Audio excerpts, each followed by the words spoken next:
सुनिए, अभी हम लोग पढ़ेंगे भाषा विकास। क्या पढ़ेंगे? भाषा विकास।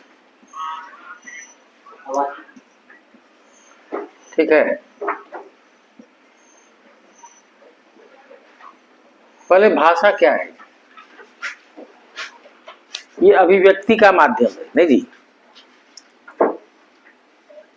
ऐसा माध्यम जिसके द्वारा हम लोग अपने विचार, भाव आदि को दूसरों तक पहुंचाते हैं, उसी कहते हैं हम लोग भाषा।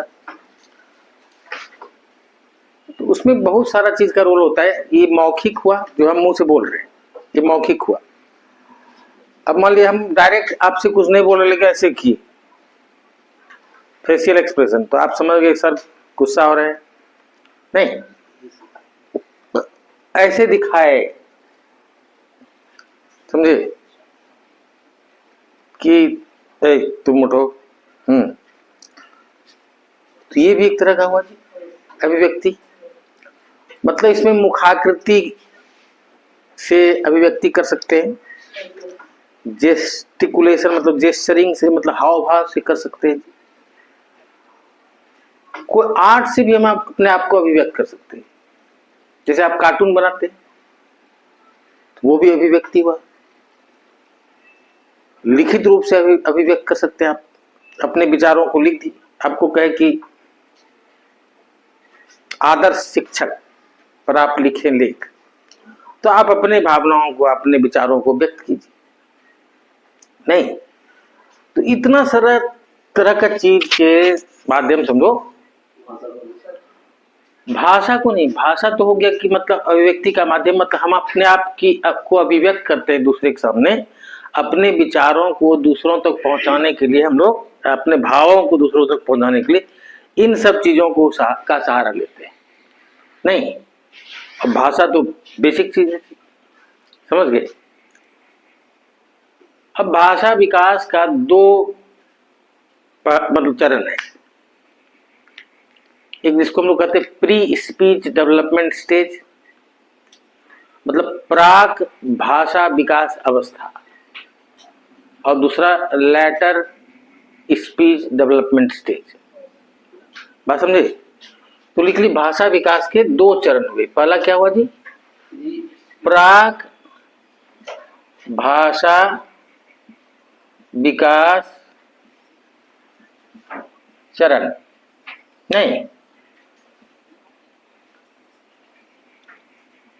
प्राक भाषा विकास चरण में तो वाक्य अभी भाषा हम लोग को नहीं आता है, हम लोग अपने आप को किसी तरह से अभिव्यक्त कर सकते हैं, करते हैं दूसरी तरह से। और दूसरा हुआ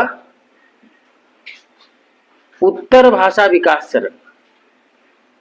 उत्तर भाषा विकास चरण। तो दो इसका फेज है, समझे? दो स्टेज है। तो समझे? समझे? अब क्या है ना कि ये प्राक भाषा विकास चरण का क्या मतलब है? तो ये 15 महीने तक ये वाला चरण चलता है लगभग। ये कितना दिन का होता है? 15 महीने का होता है लगभग। प्राक भाषा विकास चरण कितना देर? 15 महीना। अब इस समय हम लोग कैसे अपने आप को, अपनी भावनाओं को दूसरों तक पहुंचाते हैं? पहला 15 महीने में, बात समझे? तो देखिए हम लोग कैसे पहुंचाते हैं दूसरों के पास अपनी भावनाओं को। तो पहला जो है इसका हम लोगों में जो पहुंचाने का दूसरों तक तरीका होता है वो है रुदन। इसको हम लोग कहते हैं रोना, समझे जी?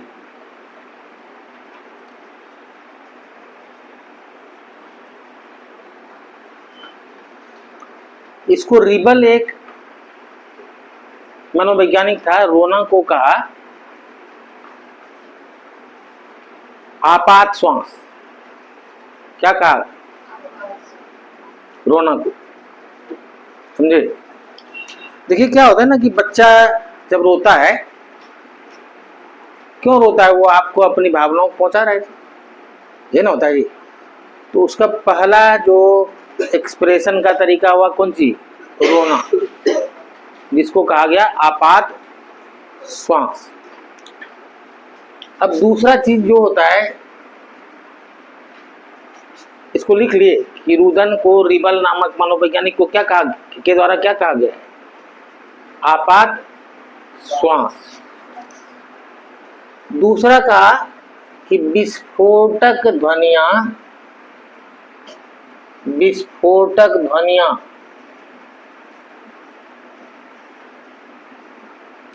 जो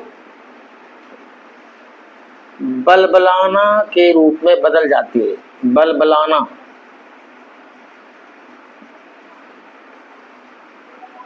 के रूप में बदल जाती है।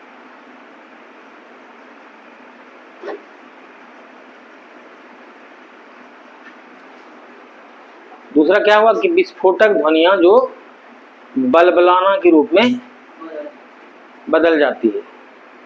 तो कौन आ रही है? तो कोई आ रही है? हाँ, समझे जी? अब कितना रोकेंगे, नहीं रोकेंगे। अब ये क्या होता है? विस्फोटक ध्वनियां जो बलबलाना के रूप में बदल जाती है, इसका मतलब क्या हुआ? देखिए, इसको लिखे, विस्फोटक ध्वनियां जो बलबलाना के रूप में बदल जाती है। देखिए ये क्या होता है, जब बच्चा छोटा रहता है एकदम, अभी 2 महीना का लगभग है, तो उसके मुंह से कुछ आवाज निकलता है अचानक से, समझे? जिसका स्वरूप विस्फोटक होता है, मतलब अचानक से कुछ निकला, तो उसको निकालने में उसका कोई रोल नहीं रहता है, मतलब उस, समझ गए? उसी में बढ़ जाए, वहीं बढ़ जाए। सुनिए मेरी बात। तो आपको क्या बताया कि बच्चा जब छोटा होता है 1.5-2 महीना का, उसके मुंह से कुछ ध्वनि अचानक से निकलता है, जिसका स्वरूप कैसा होता है? विस्फोटक होता है। अब ये ध्वनि जो निकलता है, क्यों निकलता है? तो उसका जो स्वर यंत्र है, उसके द्वारा अपने आप ये अचानक से हो जाता है, समझे? तो उसको हम लोग कहते हैं बेसिकली कूइंग साउंड, हिंदी में कहते हैं घुटकना। क्या कहते हैं? इसमें उसका कोई अपने तरफ से कोई, वो जानबूझ के नहीं करता है, वो अपने आप उसके गले से कुछ ध्वनि उत्पन्न हो जाता है, उसको हम लोग क्या कहते हैं? घुटकना। अब जैसे जैसे उसकी उम्र बढ़ती है, जैसे मान ली 3-4 महीना का हो गया, ठीक है, अभी तक जो ध्वनि निकलता था वो केवल स्वर ध्वनि था। क्या चीज था? स्वर। अब जैसे वो मान ली 3-4 महीने का हो गया, तो उसका ये जो वोकल कॉर्ड है, मतलब स्वर यंत्र, वो थोड़ा सा और मजबूत हुआ। तो अब वो क्या करता है? स्वर के साथ व्यंजन भी उसके मुंह से निकलता है। स्वर के साथ व्यंजन मतलब जैसे दा, मा, हाँ, बा, इस तरह का शब्द उसके मुंह, ध्वनि उसके मुंह से निकलता है। और जब वो 6-7 महीने का हो जाता है, कितना महीना का? 6-7 महीने का हो जाता है, तो चूंकि ये अपने से वो नहीं निकालता है, उसमें अपने आप होता है, तो खेलने के लिए उसका उपयोग करता है, बात समझे? तो उसको बार बार रिपीट करता है, दोहराता है, तो उसको आनंद आता है। तो अब इसी ध्वनि को बार बार दोहराएगा तो क्या हो जाएगा? लगेगा कि कोई शब्द बोल रहा है, दा दा दा दा, मा मा मा, नहीं जी।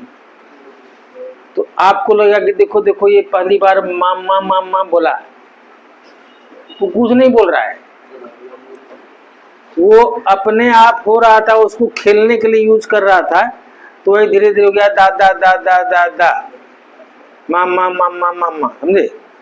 इसी को हम लोग कहते हैं बलबलाना। क्या कहते हैं? बैबलिंग। बात समझे? तो पहले रोना, फिर घुटकना, फिर बलबलाना। आमतौर पर बच्चा जो है 1 साल तक बलबलाता है। और धीरे धीरे उसका ये वोकल कॉर्ड और मजबूत हो जाता है, होते जाता है, तो वो अपनी इच्छा से कुछ ध्वनि उत्पन्न करता है जिसका कुछ अर्थ निकलता है,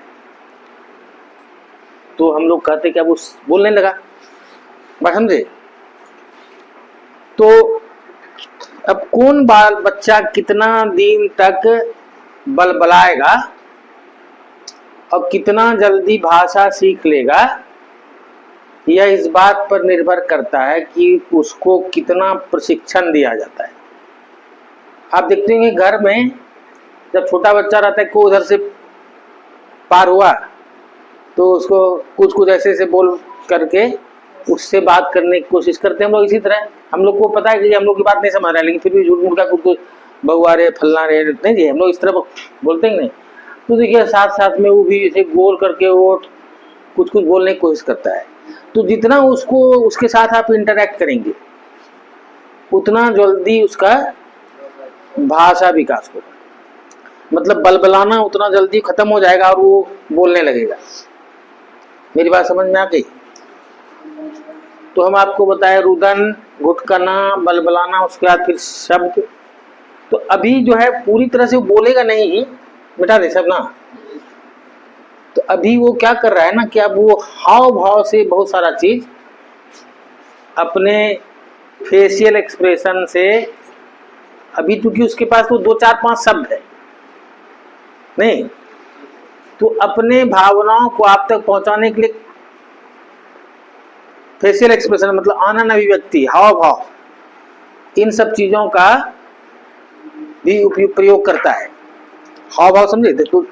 तो पहला चीज हुआ आपको रुदन बताया, दूसरा बताया बलबलाना, विस्फोटक ध्वनियां जो बलबलाना में बदल जाती। अब तीसरा चीज हुआ कि हाव भाव। हाव भाव मतलब अपने शरीर के विभिन्न अंगों से वो अपने भावनाओं को आप तक पहुंचाने की कोशिश करता है, उसको हम लोग कहते हैं हाव। समझे?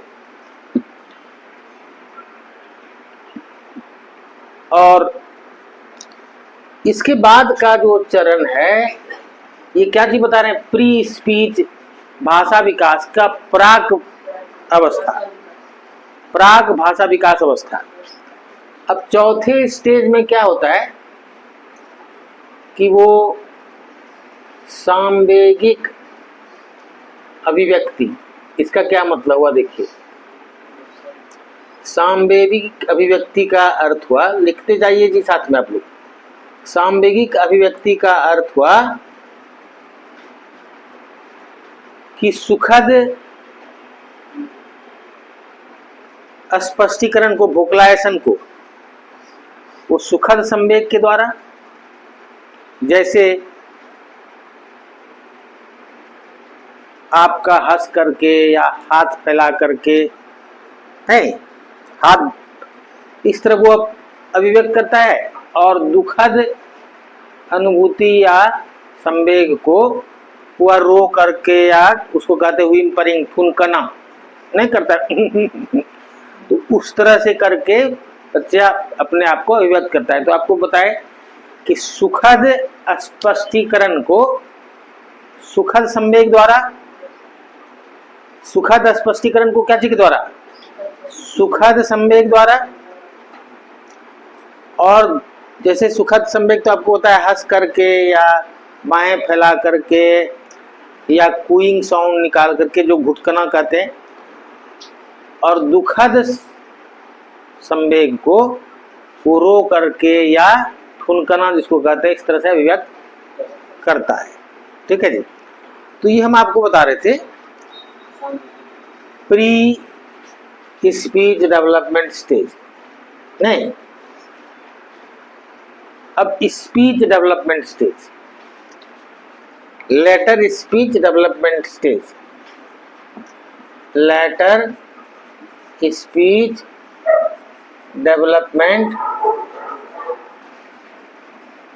स्टेज, हिंदी में इसको कहेंगे उत्तर भाषा विकास चरण, उत्तर भाषा विकास चरण।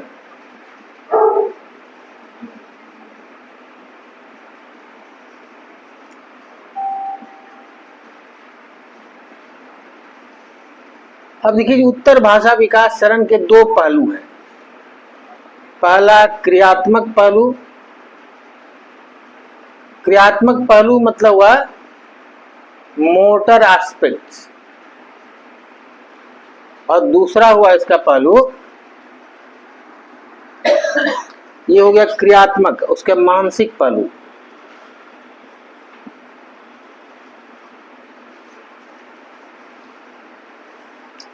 देखिए उत्तर भाषा विकास चरण के दो पहलू हैं। उत्तर भाषा विकास चरण के दो पहलू हैं, क्रियात्मक पहलू और मानसिक पहलू। नहीं जी, हैं? ये मेंटल नहीं जी।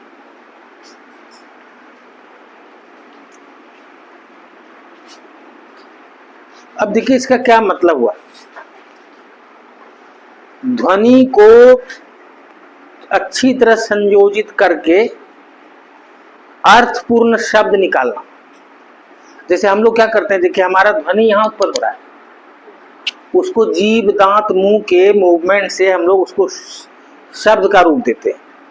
तो वही ध्वनि को संयोजित कर अर्थपूर्ण शब्द निकालना, ये हुआ भाषा विकास का क्रियात्मक पहलू। और दूसरों की भाषा समझना, समझे, वो हुआ मानसिक पहलू। तो इसको लिख लीजिए आप, लिखिए कि ध्वनि को अच्छी तरह संयोजित कर, ध्वनि को सही ढंग से संयोजित कर अर्थपूर्ण शब्द निकालना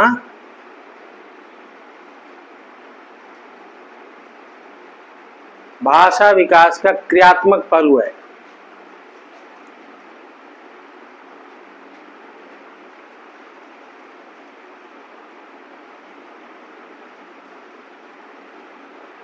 और देखिए दूसरों की भाषा को समझना, दूसरों की भाषा को समझना यह भाषा विकास का मानसिक पहलू है।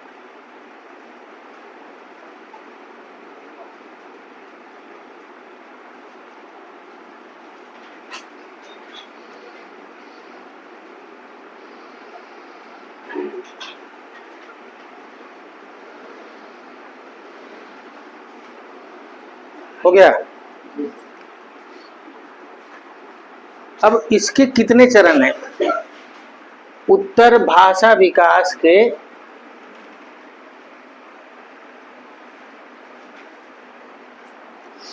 कितने चरण है? पहला दूसरों की भाषा को समझना,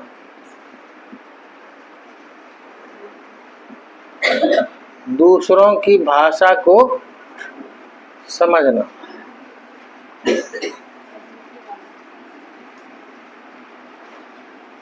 अब देखिए जी क्या है दूसरों की भाषा को समझना।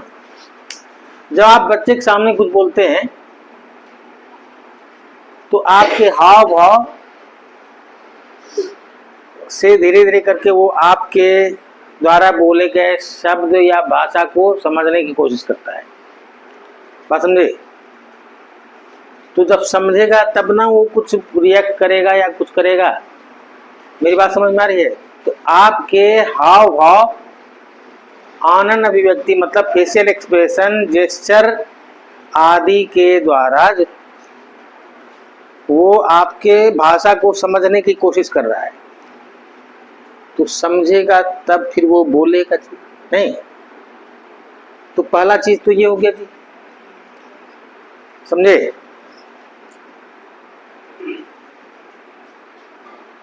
अब क्या है ना, शब्दावली का निर्माण। दूसरा चीज क्या हुआ,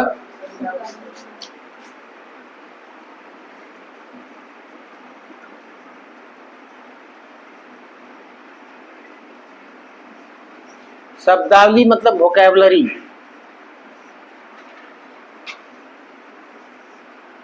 समझे? शब्दावली मतलब वोकैबुलरी। अब धीरे धीरे उसका बढ़ेगा। जब हम लोग छोटे रहते हैं तो हम लोगों की शब्दावली सीमित है।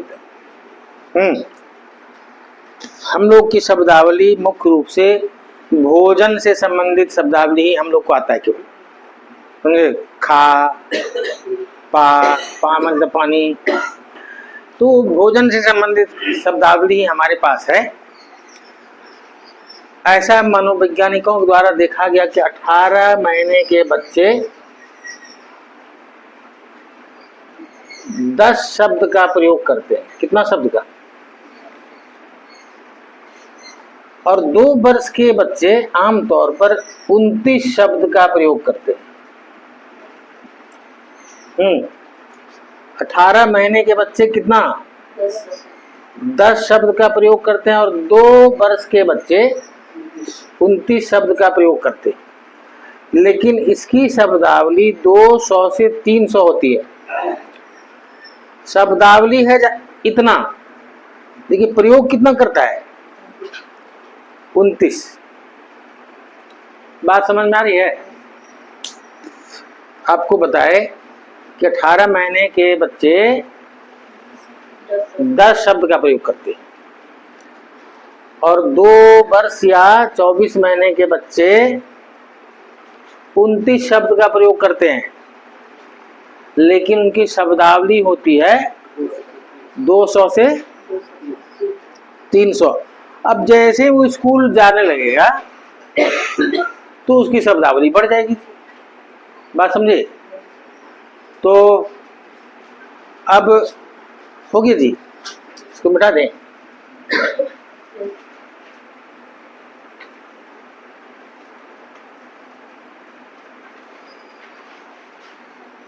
देखिए, अब वह शब्दों का अगला स्टेज हुआ, शब्दों का वाक्य के रूप में संगठन। वाक्य के रूप में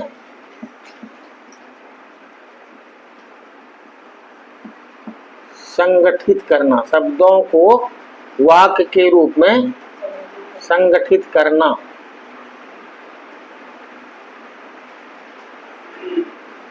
अब देखिए जी, उस शब्दों को जोड़कर वाक्य बनाएगा।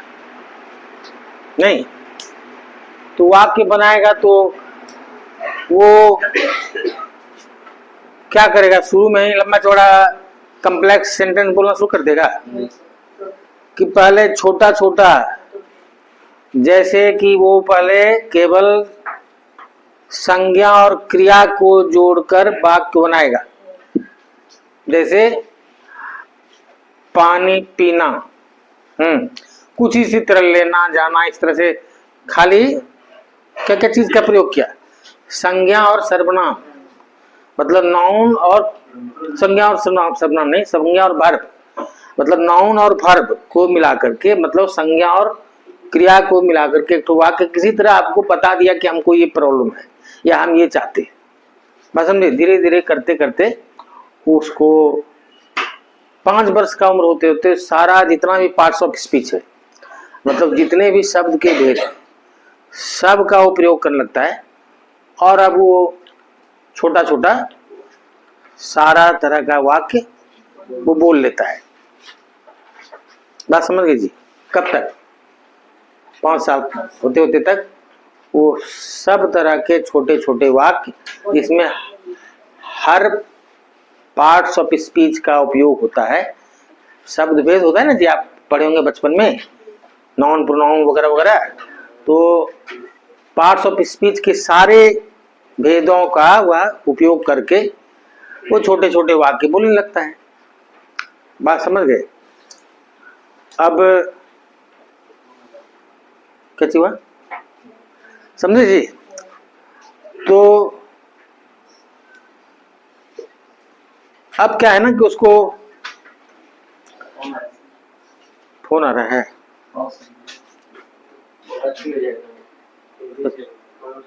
तो पॉज हो गया, तो अभी तक नहीं हुआ है। तो क्या बोल रहे थे आपको जी?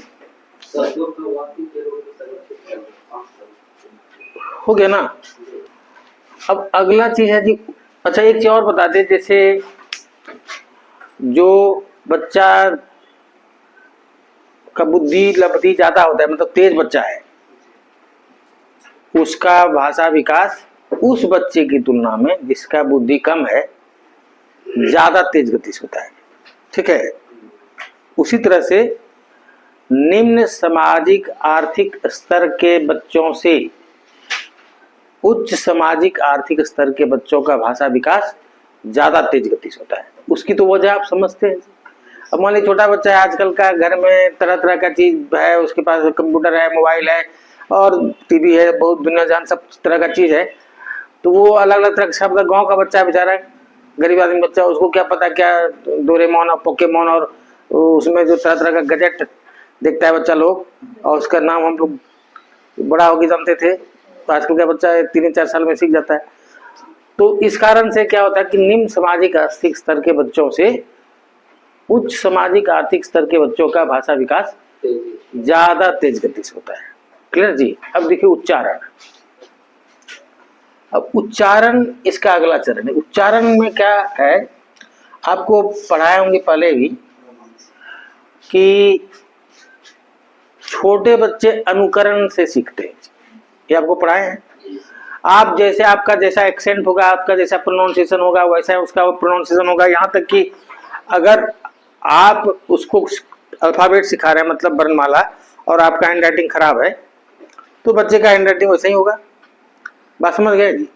तो बच्चा सारा चीज अनुकरण से सीखता है। तो अगर उसके आसपास जो भी उससे बोलने वाले लोग हैं उसका उच्चारण सही है तो बच्चे का उच्चारण सही होगा, और अगर उसका जो सामने वाला है वो उसके साथ बोलता है बाप जा रहा है, माँ भी जा रहा है, तो बच्चा भी ऐसे नहीं सीखेगा जी कि बाप भी जा रहा है माँ भी जा रहा है। और बड़े घर का बच्चा सीखेगा तो डैड नहीं जी, दैट्स गोइंग। तो बच्चा बड़ा, तो बड़ा घर का बच्चा ही सीखेगा। मतलब कहने का ये हुआ कि जैसे आप उससे बात करेंगे, जिस तरह से उच्चारण होगा आपका, उसका भी उच्चारण वैसे होगा। अगर 12-13 वर्ष की उम्र में आपका उच्चारण अगर खराब रह गया तो फिर उसको सुधारना बहुत कठिन होता है। एक बार जिसकी आदत आ गई, वो बहुत प्रयास करेंगे तब आपकी आदत में सुधार होगा और आपका उच्चारण सही सही हो सकता है, इसकी संभावना है। लेकिन 100% उच्चारण सही हो जाएगा ये कहना मुश्किल है। बात समझ में आ रही है? तो उच्चारण से मतलब समझ गया कि बच्चे जिन लोगों के साथ रह रहे हैं उसका उच्चारण खराब तो बच्चे का उच्चारण खराब, उसका उच्चारण अच्छा, उसका ग्रामेटिकल कोई एरर नहीं तो उसका भी ग्रामेटिकल कोई एरर नहीं। बात समझ गए? व्याकरण का कोई अशुद्धि नहीं तो उसमें भी कोई व्याकरण का अशुद्धि नहीं। और हम आपको ये भी बताएं कि 12-13 वर्ष उम्र तक अगर आपका उच्चारण में कोई अशुद्धि वगैरह वगैरह रह गया तो फिर उसको सुधारने में काफी कठिनाई होती है। बात समझे? बहुत प्रयास करेंगे तब आपका सुधार होगा। बात समझ में आ गई? अब क्या है ना कि भाषा का पूर्ण स्वामित्व, थोड़ा सा बच्चा बड़ा होगा तो लिखना उखना भी सब सीख लेगा, तो लिखना सीख लेगा, पढ़ना सीख लेगा, बोलना आ ही गया उसको, तो भाषा का पूर्ण स्वामित्व। नेक्स्ट स्टेज क्या हुआ कि भाषा का पूर्ण स्वामित्व, मतलब अब बालक जो है या बच्चा लिखना पढ़ना बोलना सब सीख गया। बात समझे?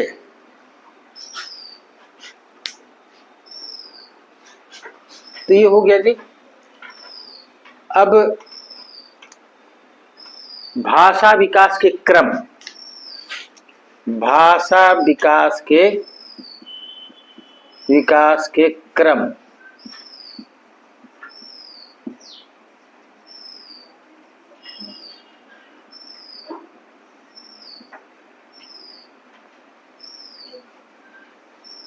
पहला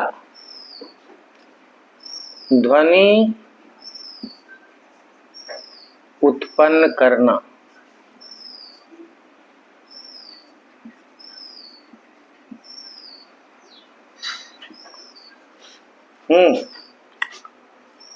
दूसरा ध्वनि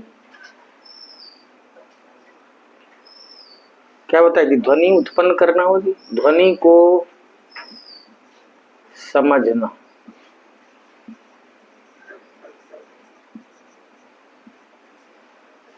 तीसरा शब्दावली का निर्माण। चौथा वाक्य का निर्माण, नहीं जी?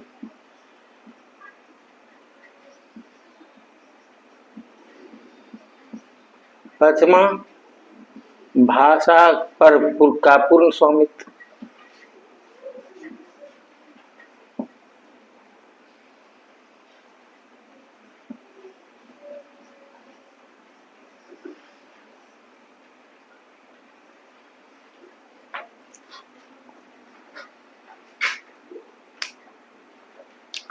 देखिए क्या होता है, जैसे आप बच्चे के सामने बोलेंगे जब, तो देखिएगा कि कुछ कुछ वो भी बोलने की कोशिश करता है, भले बोल नहीं पाता है, आपको रिस्पॉन्स करेगा जी। जैसे खास करके आप अगर उसके सामने कुछ मधुर चीज बजाएंगे, सुनाएंगे उसको, तो वो भी कुछ रिस्पॉन्स करेगा। तो यही सब हुआ है, ध्वनि को समझना, उत्पन्न करना। और तो उत्पन्न करने से संबंधित तो आपको बताया है, उसका बताया कि शब्दावली धीरे धीरे डेवलप करता है उसका, नहीं? और फिर वो छोटा सा वाक्य बोलता है, नहीं? 2 से 3 साल के बीच में वो छोटा छोटा बोलना शुरू करता है, उसके 4-5 साल तक होते होते वो बड़ा सा 4 से 4.5 वर्ष के बीच मोटे तौर पर बच्चा लिखने उठने लगता है। तो लिखने लगा, पढ़ने लगा, सब चीज करने लगा, तो फिर भाषा का पूर्ण स्वामित्व हो गया उसको। ठीक है, तो ये सब हो गया कि ये क्रम हुआ। बेटा दे बेटा जी,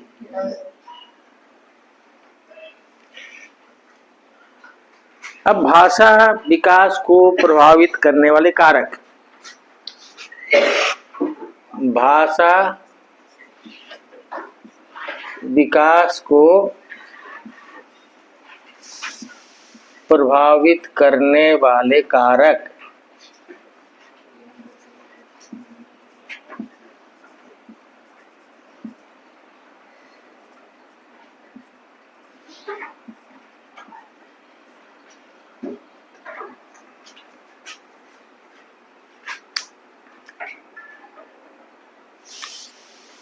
सुनिए, भाषा विकास को कौन कौन सा फैक्टर है जो प्रभावित करता है? तो पहला है जी स्वास्थ्य। देखिए, स्वास्थ्य अच्छा नहीं रहेगा तो कोई भी चीज उसका सही ढंग से विकास नहीं होगा, किसी भी चीज का, चाहे वो पढ़ाई लिखाई हो, कुछ भी।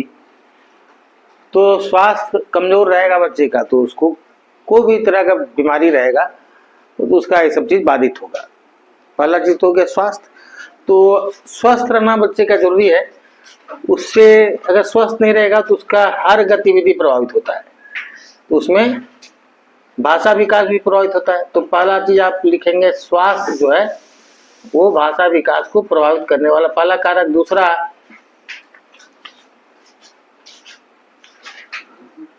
बुद्धि।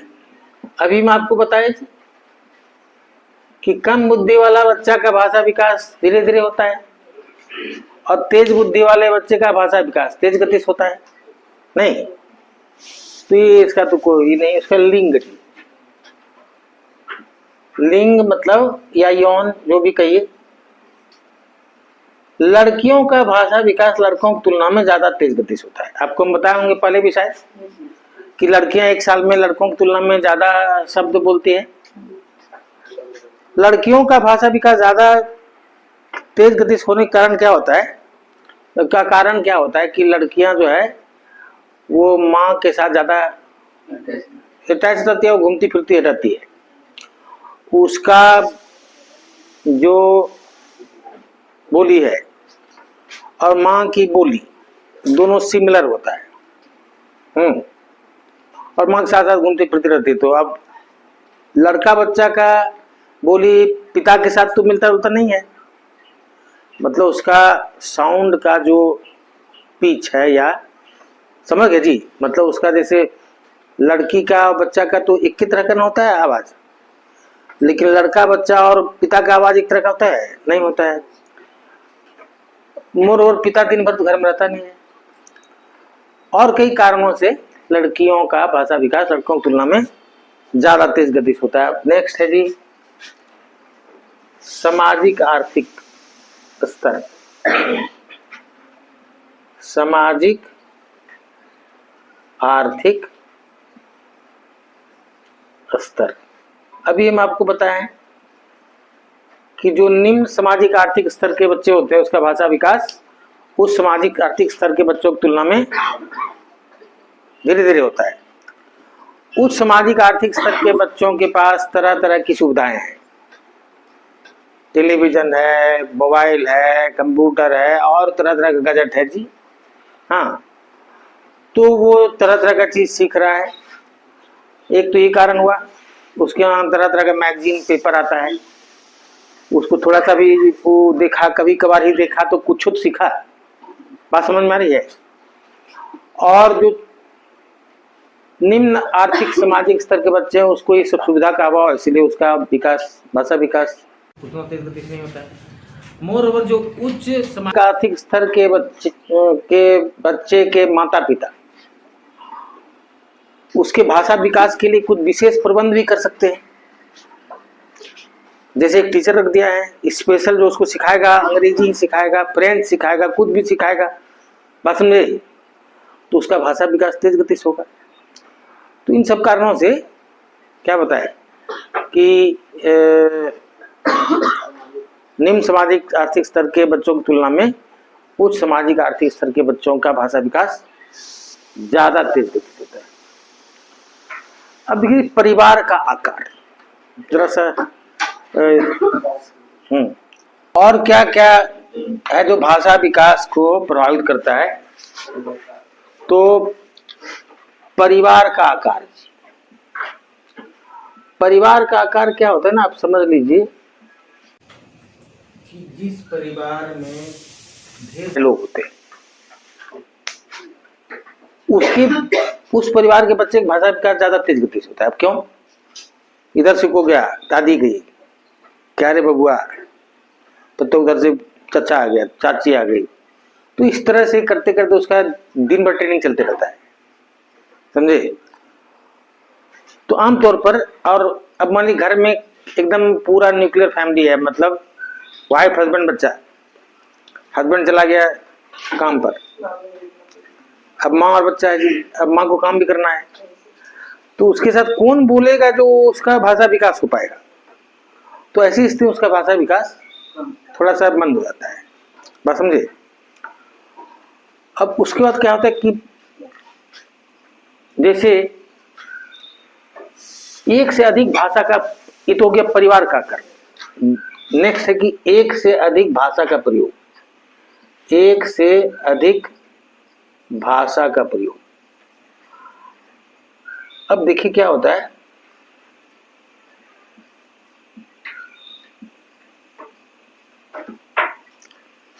समझे जी।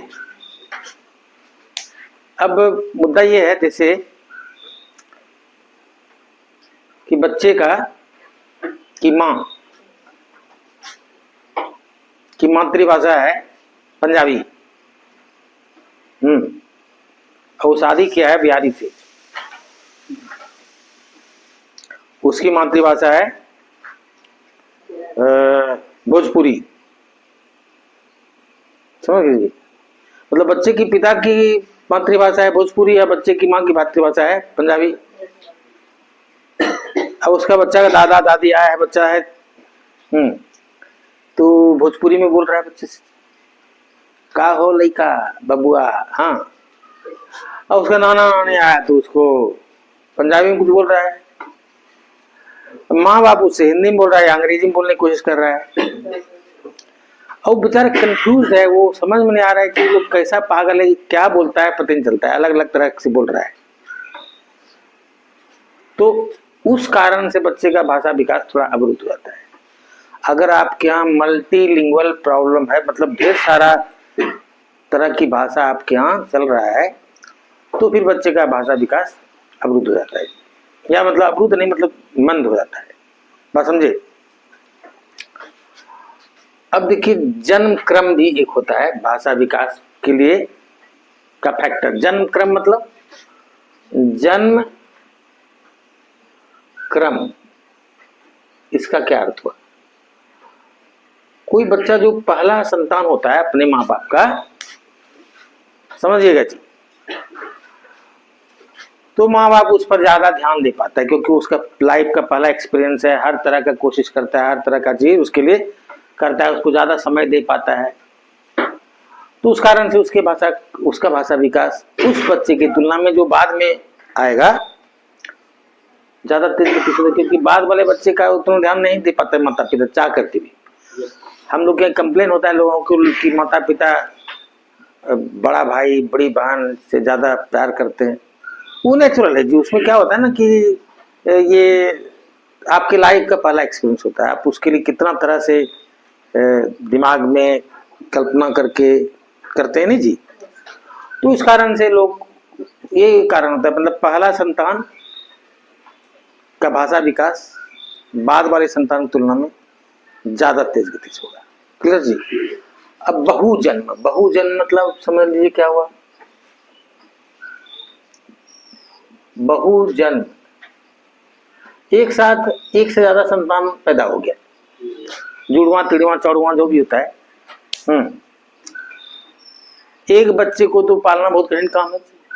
अब एक साथ अगर 2-3 बच्चा हो गया तब तो उतना ध्यान दे पाएगा सब बच्चे पर इक्वली। तो ऐसी स्थिति में बच्चे का भाषा विकास मंद हो सकता है नहीं। तो ये सब हम आपको बताए कि भाषा विकास को प्रभावित करने वाले कारक। अब आज पढ़ाई नहीं पाएंगे, समझे आप? चलिए इसको जय हिंद, चलिए इसको बंद कर दीजिए। अब क्या है ना कि एक कुछ और चीज आपको बता दें, जैसे कि एक से अधिक भाषा का प्रयोग, एक से अधिक, अगर परिवार में एक से अधिक भाषा का प्रयोग होता है तो वह भी बच्चों के लिए एक समस्या होती है, क्योंकि बच्चे कंफ्यूज हो जाते हैं कि क्या बोल रहा है लोग, एक ही चीज को कोई कुछ बोल रहा है कोई कुछ बोल रहा है। बात समझे? जैसे किसी परिवार में आपको पता है कि भारत में आमतौर पर ज्यादातर परिवार में 2 भाषा तो बोलना ही है, पता ही नहीं। एक जो परंपरागत भाषा है उसकी, जिस लोकल लैंग्वेज जिसको कहते हैं आप पंजाबी हैं तो पंजाबी बोलेंगे, अब बच्चे से बोलेंगे हिंदी में, तो 2 भाषा तो ऐसे ही हो गया। अब अगर माँ बाप अलग अलग भाषा बोलने वाला हो, बात समझ गए? जैसे अब मान ली माँ है पंजाबी स्पीकिंग, पिता है भोजपुरी स्पीकिंग, तब उसको उसका दादा दादी हो सकता है भोजपुरी बोलेगा बच्चे के साथ, नाना नानी पंजाबी बोलेगी, उसके मदर फादर हिंदी बोलेंगे या अंग्रेजी बोलेंगे, तो अब 3-4-5 भाषा में कंफ्यूज हो गया बच्चा। तो उस कारण से उसको भाषा को सीखने में कठिनाई होती है। तो एक से अधिक भाषा का प्रयोग करने से बच्चों में सीखने में कठिनाई होती है। अब नेक्स्ट है कि साथियों के साथ संबंध। अब साथियों के साथ संबंध का क्या मतलब होता है?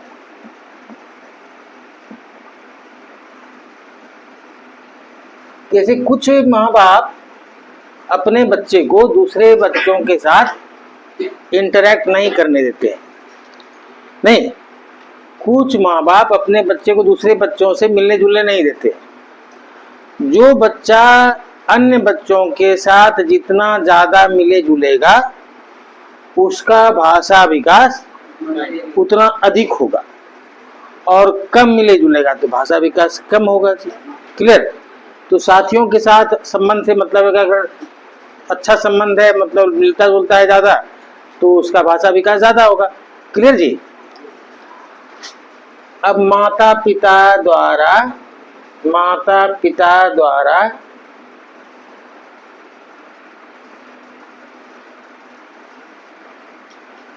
दी जाने वाली प्रेरणा,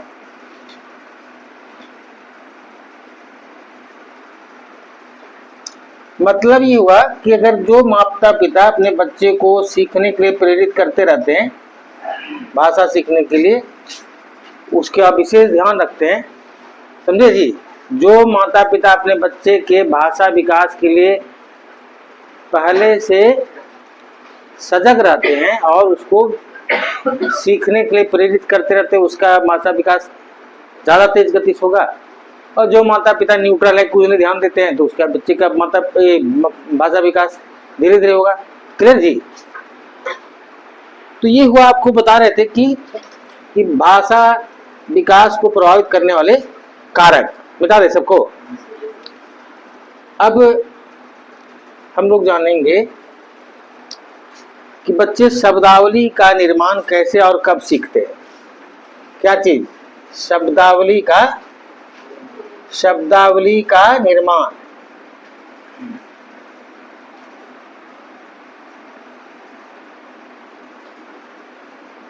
कब और कैसे सीखते हैं। देखिए जी, बच्चे में दो प्रकार की शब्दावली होती है। एक जिसको हम लोग कहते हैं सामान्य शब्दावली, और दूसरे तरह की शब्दावली होती है, इसको हम लोग कहते हैं विशिष्ट शब्दावली। समझे?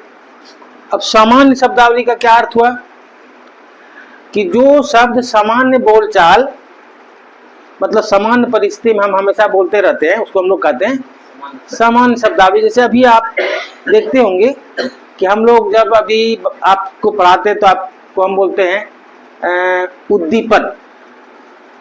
तो उद्दीपन आप कभी सामान्य बोलचाल में यूज करते हैं? नहीं ना। या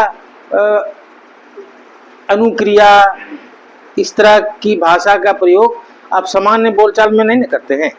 तो जो सामान्य बोलचाल में जिस भाषा का प्रयोग किया जाता है, जिन शब्दों का प्रयोग किया जाता है, उसको हम लोग कहते हैं सामान्य शब्दावली। और जो किस विशेष कार्य के लिए, विशिष्ट कार्य के लिए जब हम लोग किसी शब्द का प्रयोग करते हैं, उसको क्या कहते हैं? विशेष शब्दावली।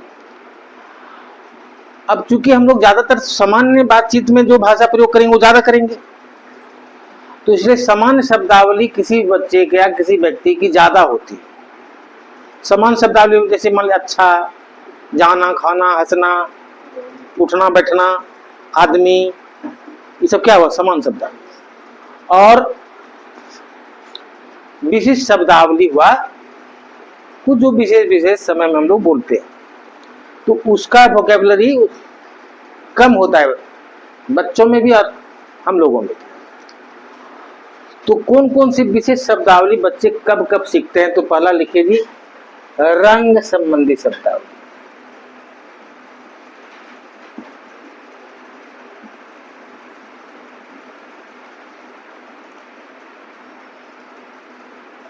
देखिए 4 वर्ष की उम्र तक बच्चे, समझे, 4 वर्ष की उम्र तक बच्चे लगभग सभी रंगों से फेमिलियर हो जाते हैं। मतलब लाल, हरा, पीला, नीला, जो भी आमतौर पर देखिए बच्चा पूछेगा कौन सा कलर? पर्पल। नहीं जी, ये ग्रीन। समझ गए ना? तो और अब रंग संबंधी शब्दावली किस बच्चे की कितनी ज्यादा या कम है, ये इस बात पर निर्भर करता है कि उसको रंगों में अभिरुचि है कि ना। मान लीजिए कोई बच्चे को पूरा ड्राइंग दिन भर करते रहता है, तो उसका रंग संबंधी शब्दावली ज्यादा होगा विकसित उस बच्चे की तुलना में जो बच्चा की ड्राइंग नहीं करता है। बात समझ में आएगी? तो ये समझ गए। अब हो गया जी, रंग संबंधी शब्दावली समझ गए। अब है मुद्रा संबंधी शब्दावली, या पहले संख्या लिख लीजिए, संख्या संबंधी शब्दावली। संख्या संबंधी शब्दावली। देखिए क्या होता है कि 3-4 वर्ष की उम्र तक होते होते बच्चे को हम लोग 3-4 वर्ष की उम्र में बच्चे को हम लोग क्या क्या सिखाते हैं? हम लोग 1 से 20 या 1 से 100 तक का काउंटिंग सिखा देंगे। सिखा देंगे नहीं जी? सुने जी, आप सहमत हैं कि 3 से 4 वर्ष की उम्र तक बच्चे को हम लोग 1 to 20 या 1 to 100 सिखा देते, लेकिन इस समय उसको 1 to 100 जो काउंट कर रहा है तो 90 कितना हुआ पता नहीं है उसको। बात समझ गए ना? समझ में आ रही है मेरी बात? वो काउंट कर रहा है 1 2 3 4 5, लेकिन उसको पूछे कि देखो तो ये कितना है, सब मिला जमा करके रख दिए, तो नहीं बताएगा। उसको नहीं पता है कि 90 कितना, 80 कितना, 70 कितना। बस समझे? लेकिन 6-7 वर्ष का जब हो जाता है वो, तब उसको काउंटिंग भी पता है और कितना है क्या है वो भी पता है। ठीक है जी? तो संख्या संबंधी शब्दावली समझ गए। अब मुद्रा संबंधी शब्दावली।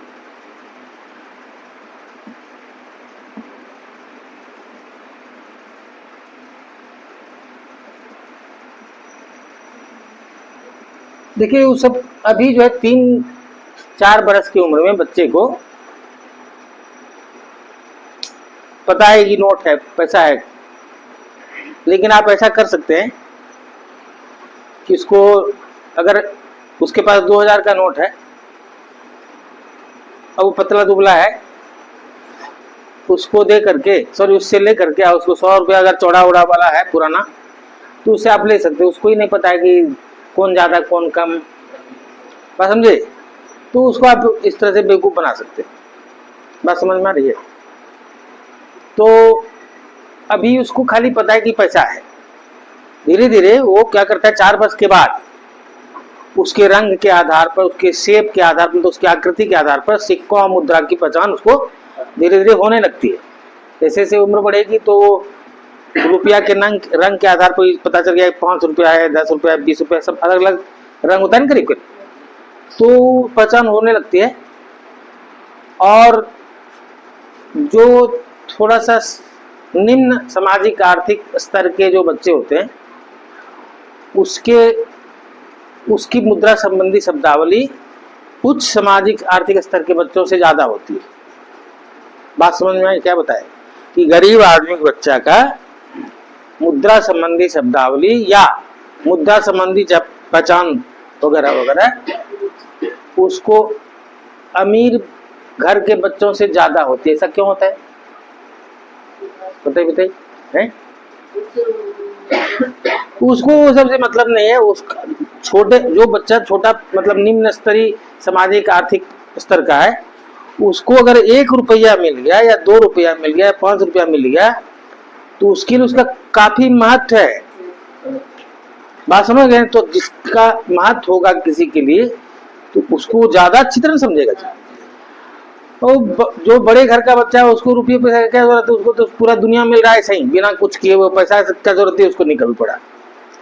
बस समझे? उसको अभी बोला कि चाहिए तो उसको इतना एक बार में ला के रख दिया गया, इतना सारा अंकल चिप्स, इतना सारा कुरकुरे, तो उसको पैसे की जरूरत ही नहीं है। बात समझ में आई? तो इस कारण से गरीब परिवार के बच्चों की मुद्रा संबंधी शब्दावली ज्यादा होती है।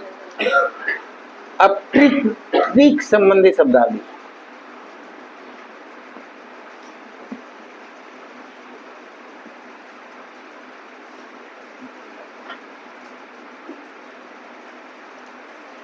अब ये क्या होता है? ये ऐसे शब्द होते हैं जो बच्चे माता पिता के आग्रह पर बोलते हैं।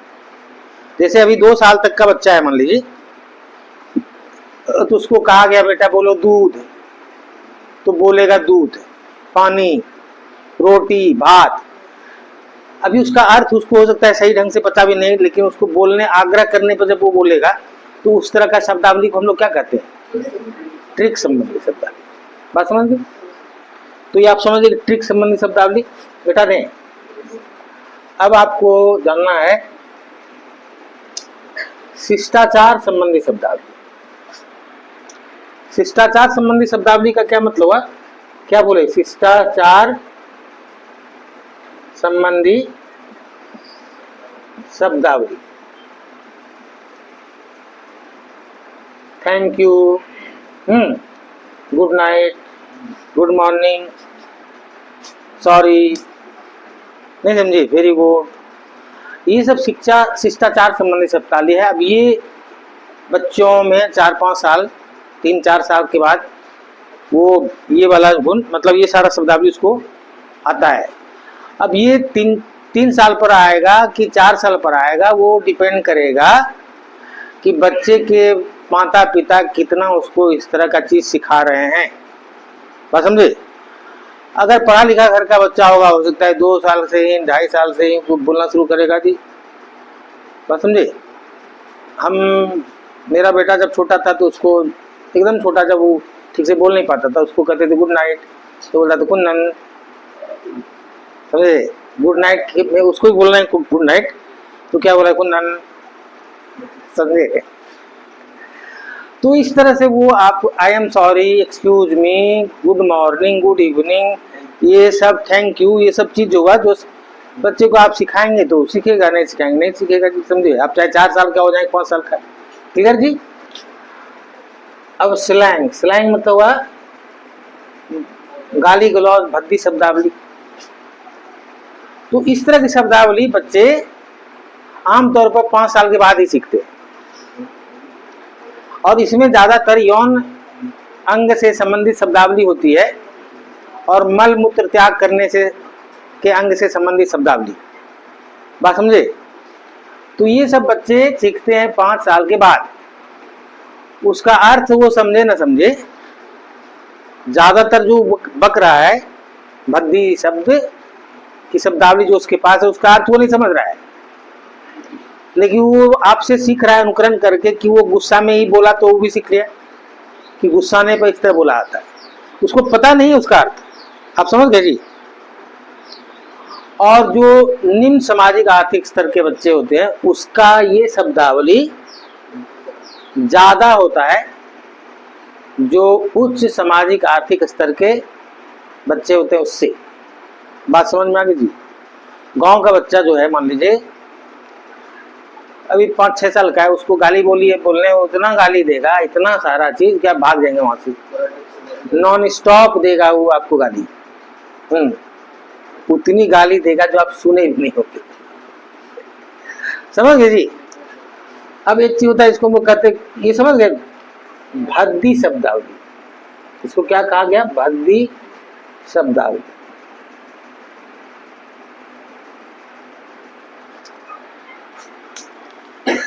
अब एक प्रकार की शब्दावली, इसको हम कहते हैं गुप्त शब्दावली।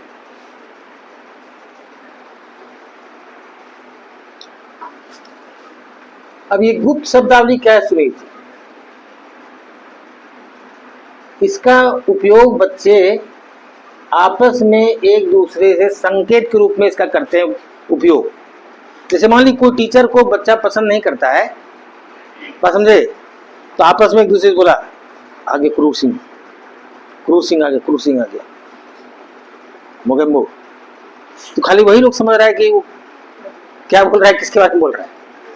तो भाई बहन, बहन बहन आपस में इस तरह का गुप्त शब्दावली का प्रयोग एक दूसरे से कम्युनिकेट करने के लिए करता है, जो दूसरा नहीं समझ सके। अब बच्चा खाली आपस में एक दूसरे से बोलता है, उसको हम लोग कहते हैं गुप्त शब्दावली। तो ये आपको बताया शब्दावली। समझे जी?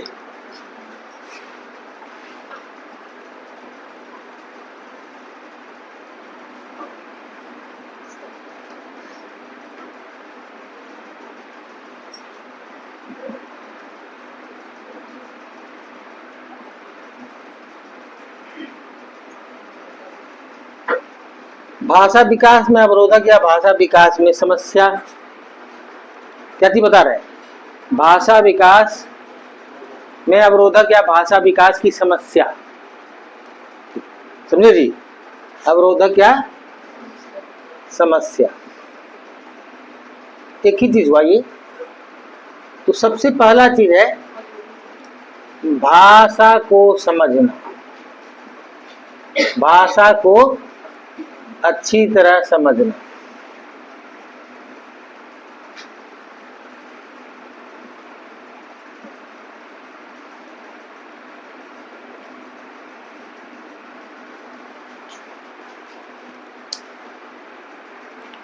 भाषा विकास में अवरोधक या समस्या। देखिए जी, भाषा को सीखने के लिए समझ लीजिए, भाषा को सीखने के लिए सबसे पहला चीज आवश्यक है कि आप दूसरों की भाषा को समझें। नहीं जी, आप दूसरे की भाषा को नहीं समझेंगे तो आपका शब्दावली का विकास नहीं हो पाएगा, आपकी भाषा का विकास कम हो पाएगा। उसके कारण आप कटे छटे रहने लगेंगे, व्यक्तिगत और सामाजिक समायोजन में आपको परेशानी होगी। करेक्ट कि नहीं जी? आप दूसरी भाषा को समझ नहीं पा रहे हैं तो आपका भाषा विकास कम हो जाएगा।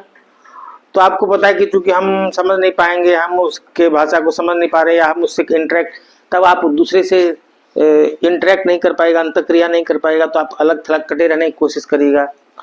तो व्यक्तिगत और सामाजिक समायोजन में आपको दिक्कत होगी। बाद में आपका भाषा विकास चूंकि अवरुद्ध हो गया तो आपका उपलब्धि पर भी इससे प्रभाव पड़ेगा। नहीं, तो ये हुआ आपका भाषा विकास का पहला, भाषा के अच्छी तरह समझना। अगर नहीं समझेंगे तो दिक्कत होगी। उसका है विलंबी वाक, मतलब डिलेड स्पीच। विलंबी वाक अंग्रेजी में इसको कहते हैं डिलेड स्पीच। अब देखिए डिलेड स्पीच क्या हुआ, कुछ बच्चे देरी से बोलते हैं। इसको कहा गया विलंबी वाक। तो कुछ बच्चे देरी से बोलते हैं। अब देरी से क्यों बोलते हैं, तो उसका कई कारण होता है।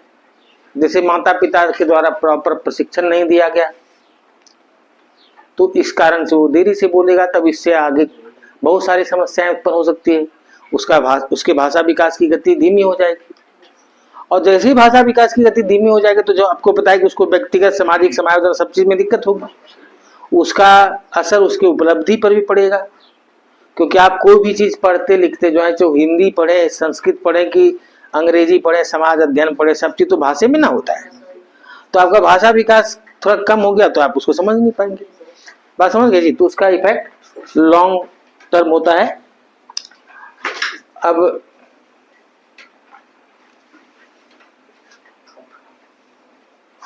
डिफेक्टिव स्पीच, डिफेक्टिव स्पीच को हिंदी में क्या कहेंगे? डिफेक्टिव,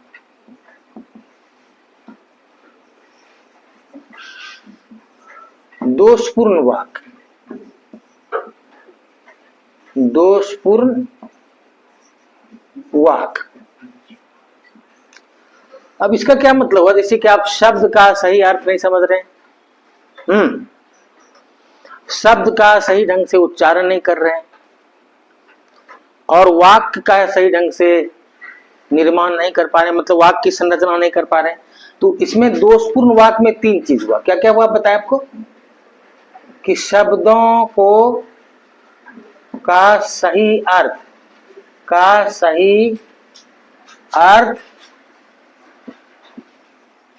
नहीं समझना, पहला। दूसरा हुआ सही उच्चारण नहीं करना, समझ गई?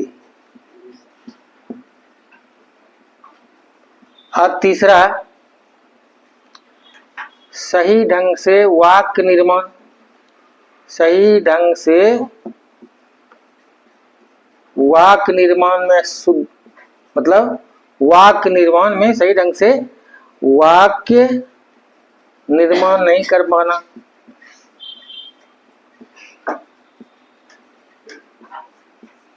अब देखिए इसका क्या क्या मतलब हुआ। देखिए कभी कभी क्या होता है ना कि दो शब्द लगभग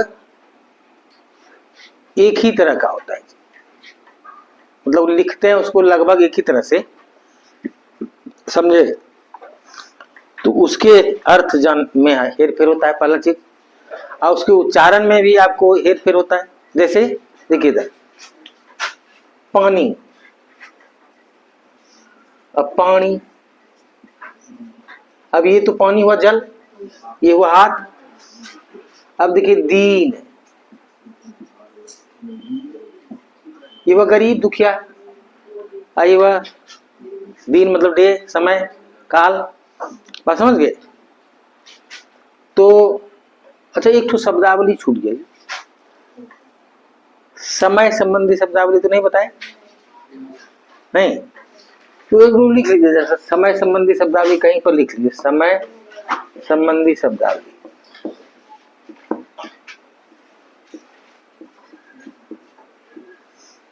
देखिए, जब हम लोग 4 वर्ष तक हो जाते हैं ना, 4 वर्ष तक के, तो हम लोग दिन रात दोपहर शाम ये सब शब्दावली सीख लेते हैं। समझे? क्या क्या बताए कि जब हम लोग 4 वर्ष तक के हो जाते तो हम लोग दिन रात दोपहर शाम सुबह ये सब सीख जाते हैं। लेकिन जब स्कूल जाना शुरू करेंगे तब हम लोग को जनवरी फरवरी मार्च सोम मंगल बुध ये सब शब्दावली हम लोग सीखते हैं। क्योंकि स्कूल जाने के बाद ना हम लोग को समझ में आता है कि अब हम लोग को कल सोमवार है तो कल स्कूल में छुट्टी है, नहीं जी। और संडे का वेट करते रहते कि संडे आएगा तो हम लोग छुट्टी हो जाएगी, नहीं जी। 13 तारीख को फलान छुट्टी है, नहीं जी। तो इसलिए हम लोगों को जब स्कूल जाने शुरू करते हैं हम लोग जाना, तब हम लोगों को ये सब जनवरी फरवरी मार्च और संडे मंडे ट्यूसडे पता होता है। अदरवाइज हम लोग दोपहर समय दोपहर शाम सुबह रात ये सब जानते हैं। तो खैर हम लोग फिर वापस आ जाए यहाँ, समझे जी। तो एक ही तरह से लिखने वाले शब्द का अर्थ में दिक्कत होती है, उच्चारण के कारण दिक्कत होती है। उच्चारण हम लोग क्यों गलत करते हैं? तो जैसे हम लोग तो अनुकरण से सीखते हैं, अनुकरण कर रहे हैं ऐसे व्यक्ति का जो उच्चारण सही ढंग से नहीं कर पा रहा है, तो हमारा उच्चारण गलत होगा। एक बार आप उच्चारण गलत सीख लिए तो ये कंटिन्यूअस चलते रहता है। ये 4-5 साल तक अगर आपका ये तीनों समस्या का समाधान नहीं हुआ तो ये आपके जीवन साथ चलेगा। बात समझ गए? 5-6 साल तक अगर आपको इनिशियल स्टेज में अगर आप ये तीनों समस्या का ओवरकम नहीं कर लिए, मतलब समाधान नहीं हो पाया, उच्चारण गलत कर रहे हैं, तालव्य स्व और दंत स्व में अंतर नहीं कर पा रहे हैं, जैसे हम लोग बिहारी झारखंडी टाइप के लोग जो करते हैं, नहीं जी, तो वो फिर लाइफ लॉन्ग चलता है। फिर आप प्रयास करने में भी बहुत दिक्कत है उसको सुधारना। हम लोग जैसा सुने वैसे सीखे, नहीं जी। तो हम लोग का उच्चारण गलत हो गया, समझ में आ रहा है? अब बहुत कॉन्शियसली खूब ट्राई करेंगे तो फिर आप हो सकता है कि सुधार लेंगे। अब फिर सुधरेगा भी तो फिर बीच में बुला ही जाएगा वैसा ही, क्योंकि बचपन से अभी तक बोले वैसा क्या हो जाएगा, फर्क पड़ जाएगा। बात समझ में आ रही है? तो ऐसा मनोवैज्ञानिक मानते हैं 5-6 साल तक आपका ग्रामेटिकल एरर खत्म हो जाना चाहिए, समझे? और अगर उसके बाद भी एक क्या कहते हैं, ग्रामर को हिंदी में क्या कहते हैं, व्याकरण संबंधी अशुद्धि अगर रह गया तो फिर वो कंटिन्यू करेगा जीवन भर, समझ गए? तो ये हो गया जी, क्या बता रहे थे, दोषपूर्ण वाक्य।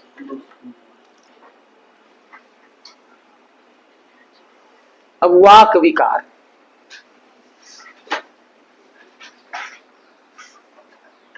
समझे जी?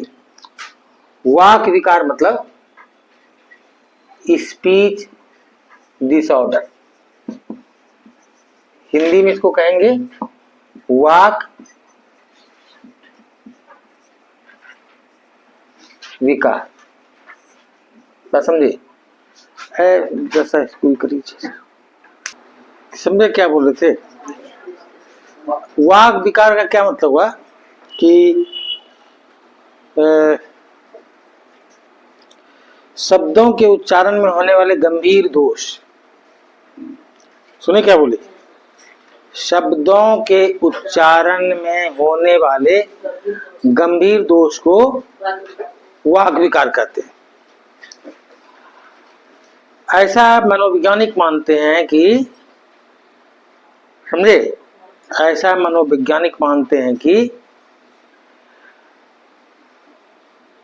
ऐसे परिवार के बच्चों में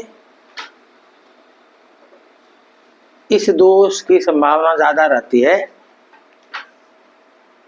जिसके माता पिता में कुछ न्यूरोटिक, मतलब समझे, तंत्रिका तंत्र से संबंधित कुछ दोष है। बात समझे क्या बताए? वाक विकार, पहले आपको डिफिनेशन बताया कि वाक विकार का मतलब हुआ कि उच्चारण में होने वाले गंभीर दोष को वाक विकार कहते हैं। और इस प्रकार की समस्या ज्यादातर ऐसे बच्चों में होती है जिसके माता पिता में कुछ तंत्रिका तंत्र से संबंधित कुछ दोष होता है, समझे? या जिस बच्चे के माता पिता में दोनों में से माता ज्यादा दबंग, अब पिता ज्यादा दब्बू होते हैं, उस परिवार के बच्चों में भी इस तरह का वाक विकार होता है। बात समझ में आई जी? माता पिता में माता दबंग पिता दब्बू, तो उस परिवार के बच्चों में भी इस तरह की समस्या होती है। तो आप लोग कैसा वाला है तो सुनिए सुनिए, तो समझ गए? दूसरी चीज कि जो माँ अपने बच्चे पर ज्यादा ध्यान नहीं दे पाती है या नहीं देती है, उसके बच्चे में भी इस तरह की समस्या होती है।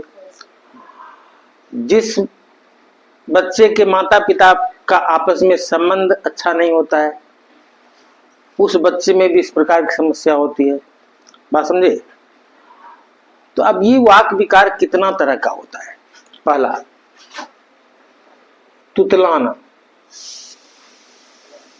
अच्छा, एक चीज और बता दें कि वाक विकार कभी भी शुरू हो सकता है, लेकिन ज्यादातर ये छोटे बच्चों में होता है। ये समस्या कभी भी उत्पन्न हो सकती है, याद रखिए, लेकिन ज्यादातर ये समस्या कब किसको होती है? छोटे बच्चों को। अब तुतलाना का मतलब क्या हुआ? तो एक अक्षर के बदले दूसरा अक्षर, समझे? जैसे क्या कहते हैं, सड़क को सड़क, घोड़ा को घोड़ा, इस तरह का जो चीज हम लोग बोलते हैं उसको कहते हैं तुतलाना। मतलब वही क्या बोले, कुरकुरे के तुरतुरे, वही देखिए, कुरकुरे को तुरतुरे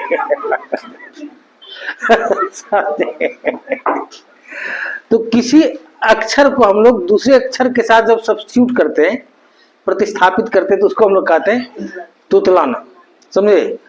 तो ये धीरे धीरे ठीक भी हो सकता है। इसमें ये आमतौर पर ओठ, जबड़ा, जीभ, तालू, इसमें कोई प्रॉब्लम होने के कारण ये सब तरह की समस्या उत्पन्न होती है। क्या क्या चीज में बताए कि ओठ, हाँ, जबड़ा, जीभ, तालू, इस तरह में कुछ डिफेक्ट, कोई प्रॉब्लम हो गया या है, तो उससे समस्या ऐसे हो सकती है, समझे? हो गया जी? अब दूसरी समस्या जो या वाक विकार इसको कहते हैं, उसको कहते हैं अस्पष्ट उच्चारण।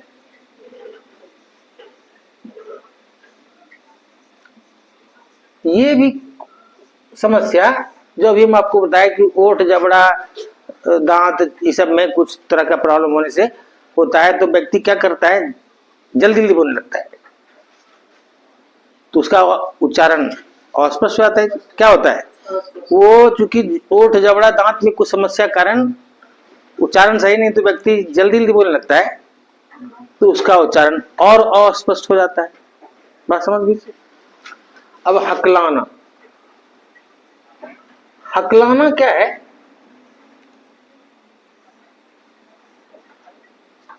कि स्वर तंत्र, समझे जी, में जो मतलब या जो हमारा इसमें संबंधित इन्वॉल्व अंग है, उसमें पूर्णतः या अंशतः असामंजस्य से उत्पन्न सांस लेने और छोड़ने की गड़बड़ी से समस्या उत्पन्न होती है। यहाँ पर बात समझे?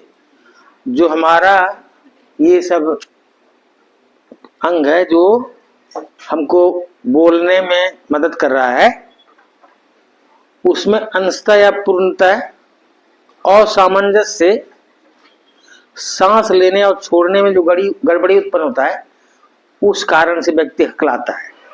तो क्या करता है कि रिपीट करता है एक ही शब्द को, बस समझे, गर्जना है, समझे?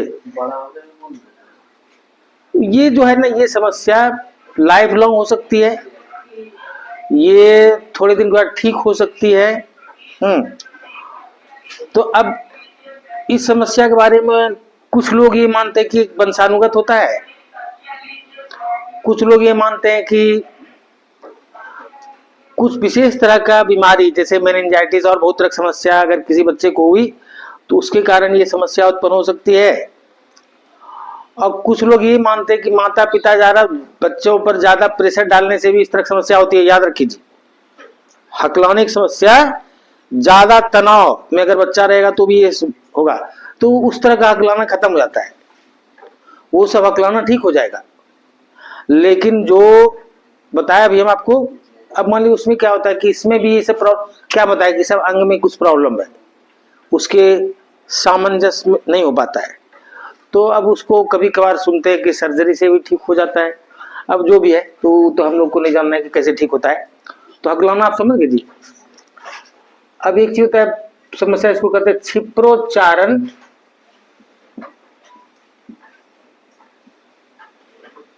या इसी कहते हैं संकुल ध्वनि।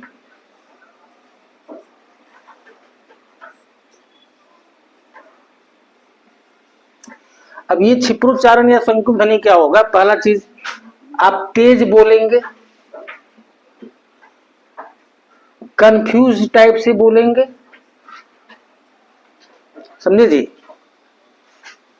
अव्यवस्थित ढंग से बोलेंगे। तो इसको कहा गया, क्या क्या इसका गुण हुआ?